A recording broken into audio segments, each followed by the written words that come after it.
Calum, good way to end 2023.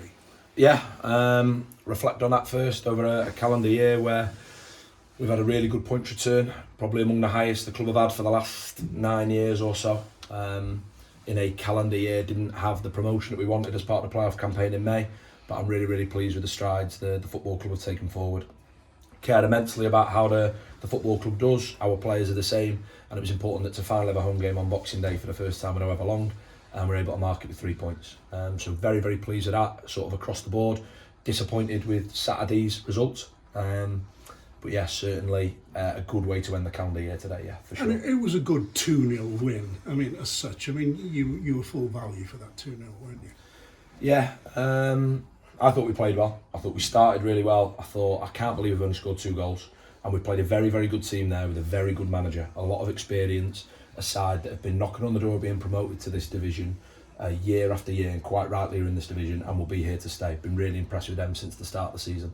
And we know that on New Year's Day we'll have another good ding-dong of a game. I think it'll be a slightly different game. You always want us to be better. Look, the challenge we've had in the halfway point of the season, to have 39 points from the 23 games we've had, to have done it with the injuries that we've had to centre forward, some of the challenges, the hurdles, to have done it off the back of a difficult end to last season, and at times this place can be covered in negativity, and I think it's a very different club than a lot at this level to manage, because you have to try and manage that and not let it affect the football team. I will rank the 23 games and the point return with the challenges we've had as among a real achievement from this group of players. Doesn't sound like a lot if you've been in the changing room, if you're here every week and you see the unavailability of players, the injuries and what we've had to go through. What I think you've started to see, because it's been unbelievable at home now. I mean, I can't believe the reception we got at full time today. I take that from the supporters towards the players of what they've done is it's that 6 wins in 7 wins in 8, something like that at home. We've improved at home. We were disappointing last time out at home in terms of a result, and the world ended, didn't it? The world did end, but we bounced back really well from that. You look at the second half of the season and what today showed, you saw some shoots coming through of players being back fit, players hitting some form, players that have had to overplay, some options, a really strong bench, and it'll get stronger with a couple more names in forward areas. That's what I think you saw today. And fundamentally it was the same. We should win at Blythe if we take our chances. It's just getting those forward players out on the pitch, playing together a little bit more often. But yeah, got to be pleased today. Great first goal from Deck Weeks, but I mean, it was Cole Hall's goal, wasn't it? I mean, he was the orchestrator. You have articulated exactly what I've just been trying to say, and it isn't right and it isn't fair. And all clubs get injuries, all managers complain about them. I complain about them when we don't win. The point I've been trying to make for the last 8 to 10 weeks is that for us it's just been positional. So we had full-back issues earlier in the season. Recently it's been centre forward. What club at any level of football in England can lose four centre forwards and be as competitive as we have? At no level, it doesn't matter whether it's the National League North or the Premier League, 4 centre forwards that walk into most teams, and that's Cole Hall, that's Charlie Caton, Adam Thomas and Tom Pearce.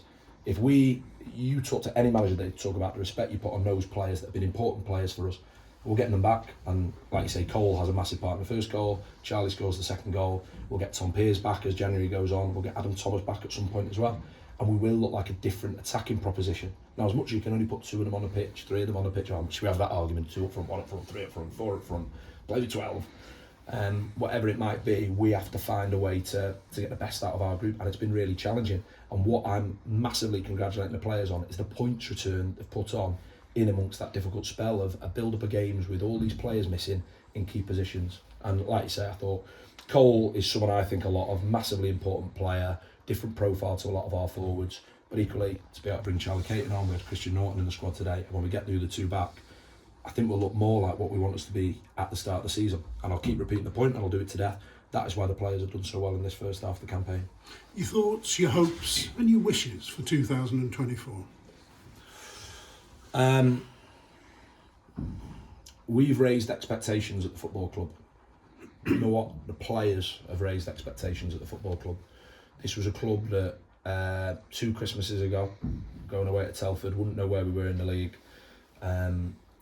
It can be difficult being a Chester supporter. I think the last couple of years it's a club that wants to get promoted out of this division, and we've seen 7th place finishes in a playoff campaign, 9th place finishes, before that 16th place finishes. It's a massive football club, the biggest in the division in my opinion, along with Scunthorpe. An unbelievably passionate fan base who I thought magnificent today, those in the ground.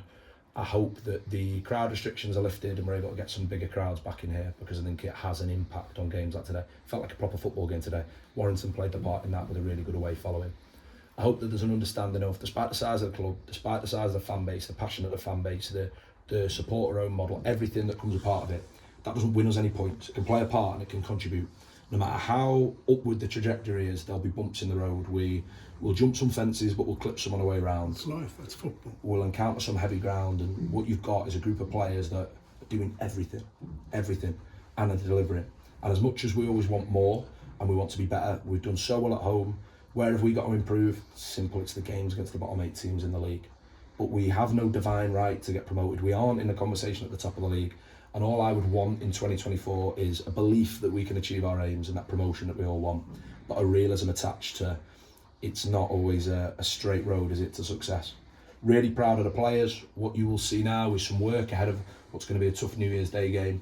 I want 2024, be honest with you, Neil, to be the year the football club get promoted. But like I say, that won't be easy. That requires a very good football team that we've got. It requires a football club that believes we can do it. This club does, the supporters behind it, absolute unity. Let's see what it brings, eh?